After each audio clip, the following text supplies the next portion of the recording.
So you were involved in the selling of Larabar to General Mills. Is that what? Is That's that? correct. So what was it? What's that? Like, how long ago did that deal happen? Easily 10 years ago. So a decade ago. Now, I have Larabars at my house. My son loves them. He eats them all the time. So I guess her name is Laura. That's the whole. You're a quick study. Yes. So what was it like? I mean, how did you land that deal?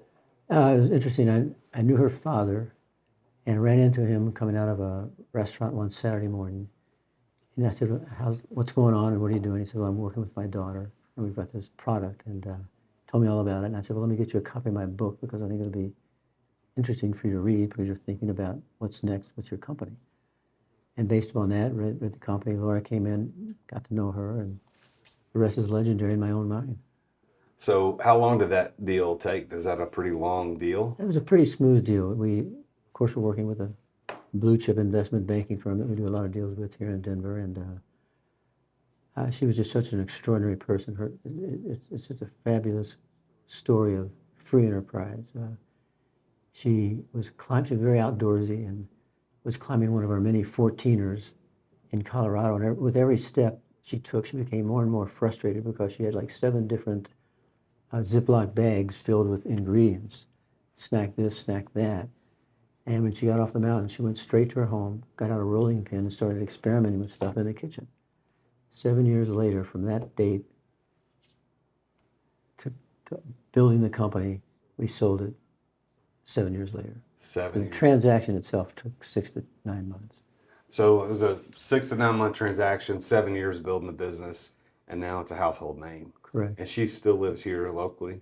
A wonderful lady. I have breakfast or lunch with her routinely, and she's just a rock star. Wow. And so you've done deals with big names like Larabar, but you've also done other deals with names that you can't disclose. But you said one of the biggest deals you ever did was 500 million.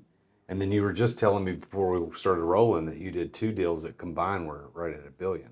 Correct. So you do a lot of smaller deals, but those are some big whales that you've landed in your firm too, right? It is. I mean, we have no upper limit. We have no lower limit or bottom dollar that we have to meet to take on a case.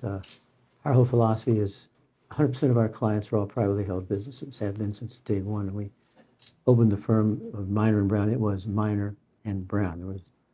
We had no clients, we had no business, we had no referral sources, we had no children, and we had no household payments. But we had wives who had real jobs and funded us to do this scratch start law firm. And very quickly we realized that we wanted to represent business owners. 90% of all businesses in Colorado are privately owned with fewer than 100 employees. And that's our market. And they sell for some wonderful prices. Our whole philosophy is,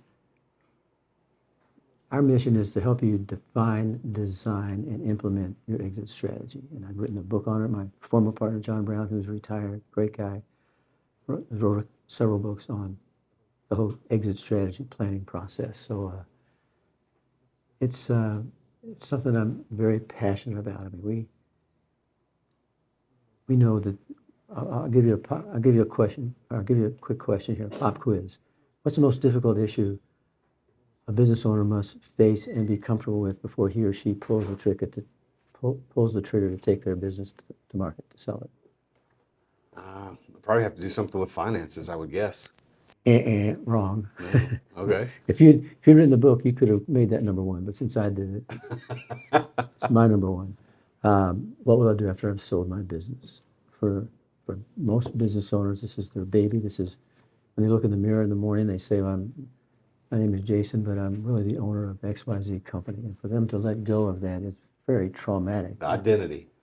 It's their identity. That's exactly right. And that's kind of the role I play. There was a time when I handled all the big deals. As you get a little bit older, you got two things that you got to have patience. You got to have a memory. And I don't have much of either one of those anymore. But I've got rock star lawyers who can still get the deals done. But it's a wonderful practice of law. We're helping people monetize their life's work. And We've generated over $8 billion worth of purchase price consideration to our clients, whether they're buyer or seller. Wow. Wasn't trying to give you a promo there. I was trying to No, that's answer what your it's question. about. Well, I'll tell the listeners. So, if you're watching on YouTube, you can see I've got the book right here. We're talking to the author, Ned Minor. He wrote the book, Deciding to Sell Your Business, The Key to Wealth and Freedom. When was this first published, Ned? It came out right around 2003. 2003. And I've had my copy, signed copy that you sent me 12 years since, ago, you said. yeah, was it 2012, 2013, something, so 10 or 12 years ago. We got connected somehow because at the time I was thinking about selling my business at the time, and ultimately I didn't sell it, but I was thinking about selling it. Somehow I got connected with you, and you were so kind to get on the phone, and you spent at least an hour with me talking about that deal. Didn't charge me. You were like, "Hey, I just want to help you figure out if this is the right thing." You ended up sending me a copy of this book, and if you're an entrepreneur and you don't ever know when you're going to sell it, but you think you might at some point, you need to pick up a copy of this book and reach out to Ned and his firm, because this is like a textbook for people selling your businesses. It goes through, and it's not, you could just take one chapter and read one thing. Question number 7, how do I choose an investment banker or a broker? Chapter 27. You can just go straight to that and read it. But Ned, you and I have been connected, I guess, for 10 or 12 years, but we haven't stayed connected. But most recently, I now run a mastermind called the Exeter Club, and it's all about getting your business prepped to sell and living a lifestyle around your business. And I was moving, and I found your book, and I was like, I need to reach out to Ned. And so here we are at your office in Denver, Colorado, talking about business deals. So when you started law, did you know that you wanted to go in M&A work, mergers and acquisitions, or Absolutely no. You get out of law school, everybody that goes to law school thinks they want to be Perry Mason. They want to do litigation. And I did that for about a year with an insurance defense firm, and it was just miserable because it's just, our whole philosophy at Minor Brown is do everything we can to keep you out of court, because once you get into court, it's a downward spiral, and no one ends up happy. So our whole concept that we really formulated way back in the we opened the firm in 1977, and we'd never heard of the term exit planning before, but we somehow figured it out and have been building our reputation and promoting the need to have an exit strategy. There's one given fact: every business owner is going to leave their business. The question is, do they want to be seen carried out on a stretcher, or do they want to be at their favorite steak place in Nashville celebrating the fact that you just hit a financial grand slam home run? And that's what it's all about. It's helping these business owners knock it out of the ballpark, hit their definition of wealth, and if we can take their existing income-producing assets, add that bucket to what the net sales proceeds of the business, my question to you is, why would you not pull the trigger today? Well, if I hold it for another 3 years, I can sell it for twice as much. And I can say, yeah, but if you hold it for another 3 years, maybe not sell it for half as much. So it's equipping the business owner to take an objective, quantitative look at what do I need to walk away and enjoy the lifestyle of my dreams. And if we can do it, let's do it. If we can't, let's meet with the investment banker or your team of advisors and say, we want to sell it for X. 3 years from now, draw a line in the sand. Every major decision you make from this day forward, stop and ask yourself, if I do this, does it get me closer to that payday? And we've got countless stories of guys and ladies who have done that. And it's a wonderful thing to see. So what's the time frame if somebody comes to you and says, "Hey, I'm thinking about selling my business," from that opening conversation to actually signing the closing papers and transferring money, how long does that usually take? Is there a typical time frame? 6 to 12 months. That fast? So are businesses prepped to sell? No, they are if they come to us, because the first thing, once we've determined that we're going to go to market, we'll introduce them to an investment banking firm. Investment banking firm, I answer all these questions in the book. So the investment banker's job is to come in and really do the financial number crunching, because they're the ones who are going to be negotiating the economics of the transaction. What Minor Brown is unique at is that the moment the the business owner says, let's start this game going, then we'll give them our due diligence checklist, which we know will be identical to what the biggest investment banking or private equity groups or strategic buyers are going to use. And we get a head start on cleaning up the due diligence. If we find out there's a pending or threatened lawsuit, if there's something embarrassing that's going on, we clean that up before any potential buyer starts doing any deep due diligence. And that's very unusual because it happens. We go against the biggest law firms in the country, and we sort of sit back and chuckle. I can picture the scene of the CEO of a big publicly traded company going and saying, we're buying Jason's company in Denver, Colorado. And the big hotshot Wall Street lawyer said, well, of course we've heard of Denver because of Elway and Payton. But who the hell is Minor and Brown? To their great joy, they find out we didn't just fall off the turnip truck. Because their worst nightmare is to get a great deal between the businessman and the lawyer he's using as Joe Blow, the divorce attorney, trying to do a multi-million-dollar transaction. Right. So, long-winded answer, we have our clients as clean as it can be before we find out who the buyer is. So that prep time, if I'm a buyer, or excuse me, a seller, I'm a business owner right now, I want to sell, and I'm listening to this show, and I've got one of the top M&A attorneys in the country right here telling me, what representing you or representing the other side? If you're representing the seller, the person listening that says, I want to sell this business, what are the top 2 or 3 things I've got to do first to get it ready before it can sell? Try their existing attorney and hire a Minor and Brown. This podcast brought to you by Minor and Brown out of Denver, Colorado. It cost our family plenty to get this deal done. That's for sure. So you got to get a good attorney on your team, but what else? You got to have first person we bring to play is the investment banker, because they're going to do a deep dive financial analysis, come back to us before we go to market and say, based on all this, that, and the other, and they've got access to thousands of databases, whatever, it's plug it into the computer, and they say, we think this company will sell between X and Y. Are we players in that range? If the answer is yes, let's go to market sooner versus later. If the answer is no, then what do we need to do with your team of advisors to get the value drivers of this company so realistic that any prospective buyer is going to be falling all over themselves to make a deal? Yeah. So you got into this, you started this firm in 1977, so it's a long time. So it's 40, what is that, 40? It's 40 years, right? They don't let me do any math around I here don't know, either. it's something, it's over 40 years. So you've been doing this, so it'll be 47 years if I'm doing my math right.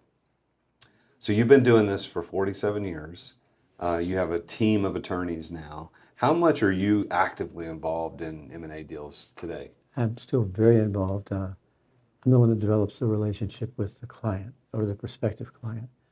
And my standard promises is, I will talk to you at any time. You can call me as many times as you want, no matter how long it takes, and I don't charge you a dime. And we're not doing it because we're expecting to get the transaction, but make no bones about it. We would love to get this transaction and take it across the finish line. Yeah. So that's one of the things that I think really attracted me to you originally, was that you spent so much time talking to me those so many years ago about selling my business, and ultimately I didn't. The deal, I didn't even take it to market. I was just curious.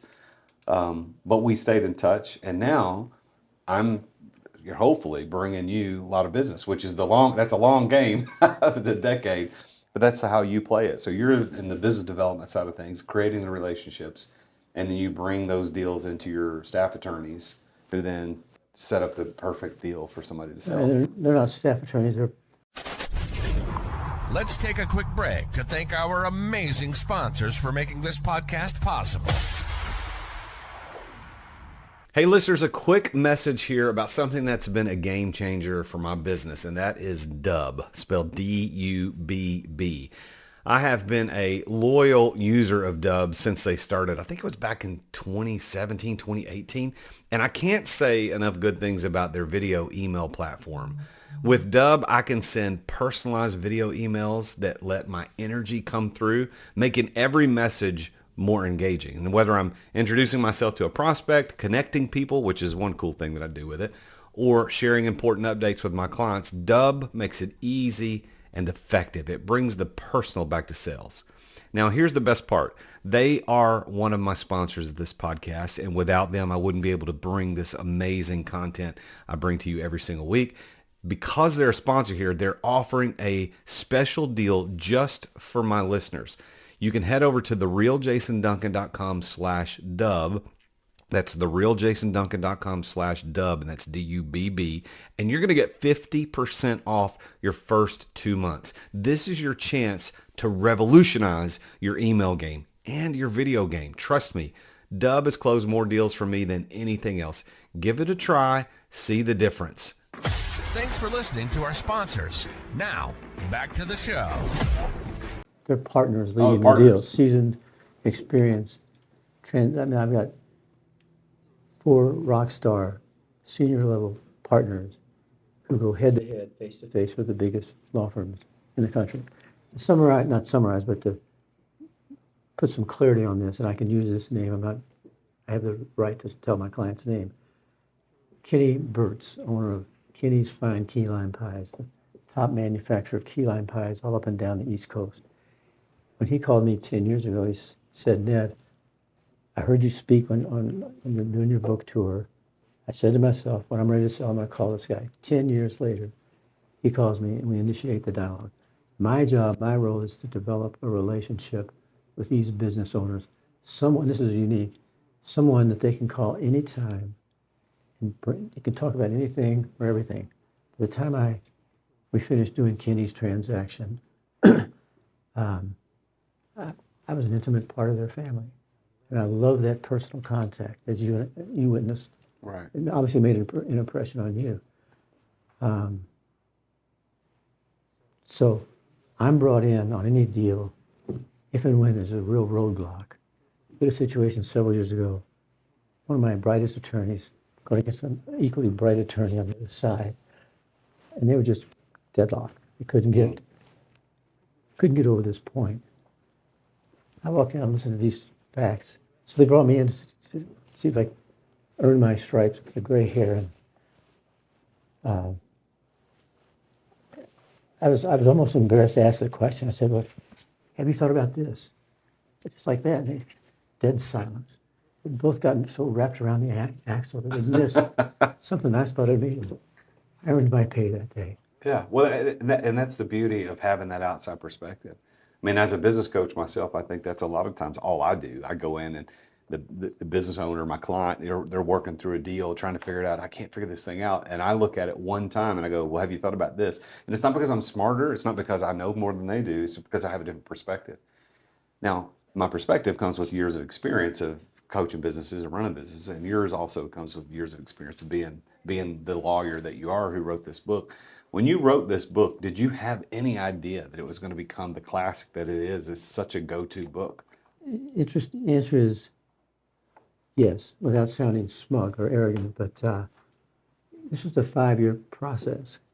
Here I am building a law firm, biggest builder in the firm, biggest developer of business in the firm, having all these responsibilities, being extremely active in the business community, et cetera, et cetera. So the only time the good news is I got a lot of this book written on an airplane. The bad news is I didn't travel very much in those days. But I could sit on that airplane and just crank it out. But my editor and I, one day I walked in with my editor, which we had from day one. I mean, this was a real professional experience, cost-wise and every otherwise. And I said, Kathy, if we don't get this book done in the next 12 months, the first person I'm going to shoot is you, and the second person I'm going to shoot is me. We got it done in 6 months. But it's the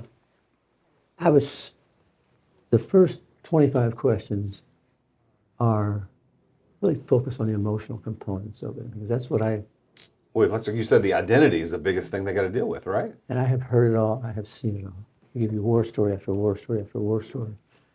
But so getting the book, I'll never forget, we were in the conference room. It's after 5 years, and my office administrator came in and said, here's your book. I almost burst into tears. It was like I witnessed the birth of my baby. And but when we first came up with the first 25 questions, which we got done pretty quickly because it was based on the routine stuff that I do daily. Forgot what point I was going to make. Well, you said the first 25 questions are very personal. They deal with the personal side of things. I said, Kathy, this is great, but it's about the size of a comic book. So we said, well, let's do more about the transaction itself. I didn't start out to educate them about the deal process, but I realized that was a missing component. So we got that done. So what's looking better? Let's interview 12 clients who've been through the process. And I was so flattered and honored that all 12 of them independently said, Ned, I would be happy to do that. They didn't worry about using we used their real name, the real company name, didn't disclose dollar amounts. But each one that I selected to be in the book made a certain point. Yeah. That everybody, so a complete stranger can read these 12 stories and get some guidance. Well, you got just on the back cover of the book, he's got this Dick Hinkle of Hinkle Drilling and Supply. You talk about him on page 212. He says, at 3:12 p.m. on April 4th, 2002, our bank called to inform me that the wire transfer had been received. A burden had been lifted from my shoulders. 60-plus families had depended on my every decision to be right. While I had felt privileged by the responsibility, now was the correct time to sell. That's got to feel good. I am glowing over here. I never tire. I've got this book by my bedside. It didn't have to remind me how handsome I was when the book came out. But, for some really extraordinary recommendations, go to, what's the big bookseller? Amazon? Yeah, go to Amazon and under the, what do you call them, the reviews. The reviews are just off the chart. I mean, they're just off the chart. The depth and knowledge and appreciation, they say what this book has done for me in my business. So That's the ultimate reward. if you think about all the deals that you've done hundreds and hundreds of deals in the last More than 4 I can years. remember. Yes. What do you think? I want to ask you both sides of this. I want you to talk about a bad deal, something that didn't go the way you wanted, that you wish had done. And I also want to ask you about the one that like, this was your favorite deal. This was so fun, and it might not have been the biggest dollar amount, but it was just a fun deal to work through. Give me one or the other. I want to talk about both, but what would you like to start with? The bad deal, the good deal? There aren't many bad deals. We've had very few deals. Once we get involved, and once we get the input from the investment banking firm, the investment banking firm's job is to really go out and identify prospective candidates. And people think that that's the end of the investment banker's job. Well, that's not even the beginning of the job. Their job is to help identify as large a pool of prospective qualified buyers that we think should be interested in this transaction. We've sold companies to companies who never had any thought of getting into our business area. But once the investment banker makes the pitch, they'll say, well, we are interested in doing this. So their job is to bring in the qualified buyers, and where they really earn their money. So we say the letter of intent, the purchase price is X. As soon as that's inked, it's very typical, like any negotiations, the buyer's legal counsel or investment banking firm will start trying to chop away at that purchase price. And our investment banker is going to say no, no, no, until his lips bleed. And that's where they earn their money. Say, find the buyer and keep the buyer and get the deal done. I can't recall a deal that's gone south. So talk about a good one. What's your favorite deal that you can remember off the top of your head? They're all good. They're all good. Well, you did the Larabar deal. That's a big name that everybody knows. That's a big one. For every Larabar, there are thousands of businesses within the $2 million range. Our typical deal is in a $15 to $25 or $30 or $40,000, $1 million. And It speaks for itself. So when you look back over all of the success that you've had, not only just in the firm, running this firm, growing this firm, but in the success and the deals that you've been able to help manage, be the attorney of record on the deals that went to this finish line. What would you say is your key to all that success? What one thing has allowed you to be so successful in these deals? Better than my good looks. Yeah. Yes, we don't all have that, Ned. Better than my modesty. I'm sorry, what was the question No, again? what's the one key that you think has unlocked success for you in your lifetime as an entrepreneur, as a lawyer? Developing deep, committed relationships with people from all walks of life. This is ironic. Last night I'm driving home. I'm at the stop sign right by an underpass. And this ancient-looking gentleman from head to toe, long, shaggy beard, hair, looked like Santa Claus on steroids. And came my time to go through the intersection. I slipped him a $5 bill. He said, "May God bless you, son." That was special. I mean, unrestricted kindness to everybody you meet.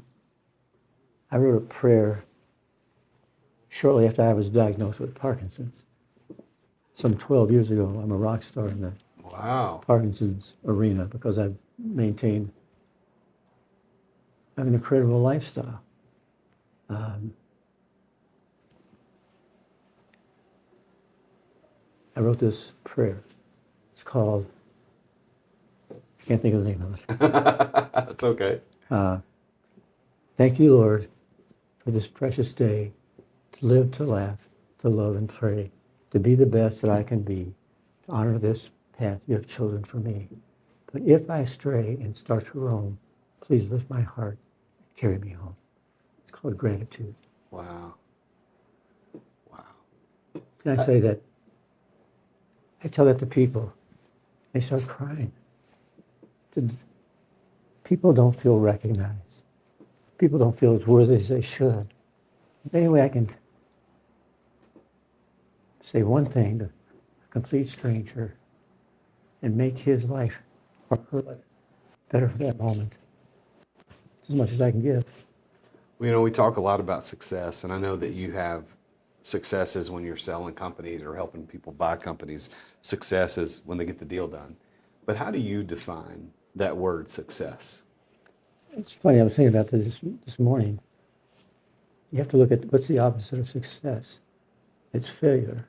And we don't talk enough about the good things that you're doing. We don't talk enough about your successes. You get dragged down by what you perceive to be a failure. And getting yourself comfortable with the fact that you are in a position to influence others. I wake up every morning and I say to myself, who can I help today? Who can I make them feel better about what's going on, whatever? Even if it's just acknowledge them, riding up the elevator. I know the name of every person on the janitorial staff at this wonderful building that we're officing in. I can't go past without saying, "Good morning, Ruben." Their face lights up. So by that definition, do you consider yourself to be successful? Yes. And humble. Well, what would you, now here's what I want you to kind of put on your advisor hat. So I want you to speak to me, but ultimately to the audience. But what is your one piece of advice for entrepreneurs? They want to be successful. They want to achieve whatever it is they're trying to achieve. Besides having gratitude, besides the things you've already talked about, what's one piece of advice that you would give? Get involved in your community. Be a player in your community. I've had the extraordinary honor and pleasure of being past chairman of the board of the Denver Metro Chamber of Commerce, biggest player in the community.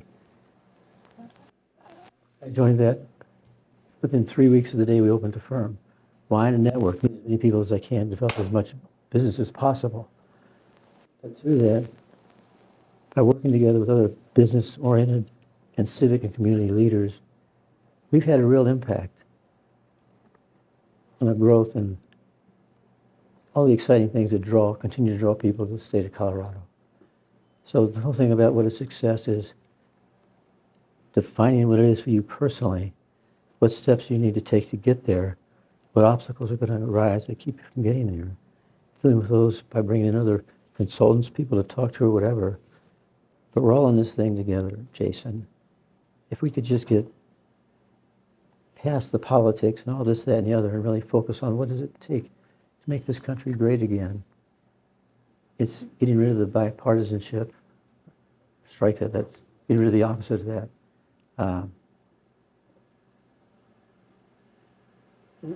This country was founded on so many great principles, and it's the business community that drives most of all of this stuff, not the politicians. It's the business community. One of my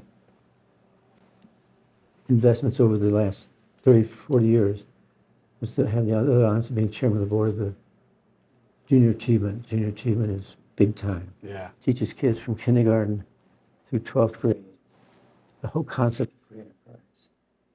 And it's changed lives. I mean, people come back 10, 20 years later and say, I learned this in the JA program. So starting with the kids at an early age, get them involved in the whole thought process of free enterprise. And free enterprise is not a dirty word. It's a good word. It's what it takes to build this country, build this company. And it's been my contribution to success. Well, Ned, I really, really appreciate your insight and appreciate you doing this show here in your offices. We flew out this morning. It's a beautiful day here in Denver. People can get in touch with you. What's the best way for them to find this book and get in touch with you? Pick up the phone, call, ask for my assistant, Aubrey, and I want their name or the return it. We're going to ship it to. It's no charge to you whatsoever. I want this book in the hands of as many people as possible. The more who read it, the more they will benefit. And Minor and Brown has opened the door to develop a new relationship, which hopefully will lead, if and when they're ready, to pull the trigger, and knock it out of the ballpark. We want every business owner we represent to hit their definition of a financial grand slam home run. Just call me, and when you do that, I will have I never finished my story about Kenny Burch. Make a long story short, Kenny's Key Lime Pies. I spoke to him 2 weeks ago. We stay in touch, which I do with a lot of these people, and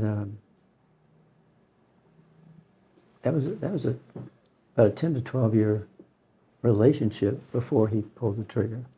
So I'm willing to work with you as long as it takes. My meter never runs. I don't want there any obstacles between myself and a business owner that would prevent us from working together in a mutually beneficial relationship. Well, so you can go to his website. So what is the website for the law firm? Ask Laura. All right, so let's edit this out. We want to make sure we say this right. Let's figure out what the website is so I can say that. I'll stumble. That's all right. We'll get it. Can you look it up real quick on the phone? Just see what Minor Brown. John Marr, make sure you edit all this out.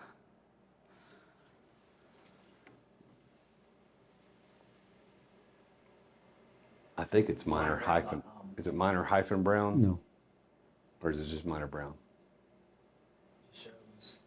So it's minorbrown.com. That's it? That's it? All right. Double check with Laura. Well, he's looking at the website right now. Yeah, Gotcha. He's got it. All right, so let's go back. 5, 4, 3, 2, 1. So if you want to get a copy of this book, you just go to minorbrown.com. That's minorbrown.com, and just reach out to Ned through the website, and they'll send you a copy of the book. Complimentary. Yes, no charge whatsoever. No shipping, no charge. Nothing. So they'll just ship this out to you. So you get this Deciding to Sell Your Business, the Key to Wealth and Freedom. And if you're thinking about selling your business at all, or if you're thinking about buying a business, you need somebody to represent you, I cannot recommend them much higher than I'm doing right now. So please go check out Ned. He's a scholar and a gentleman, and it's been an honor to know him.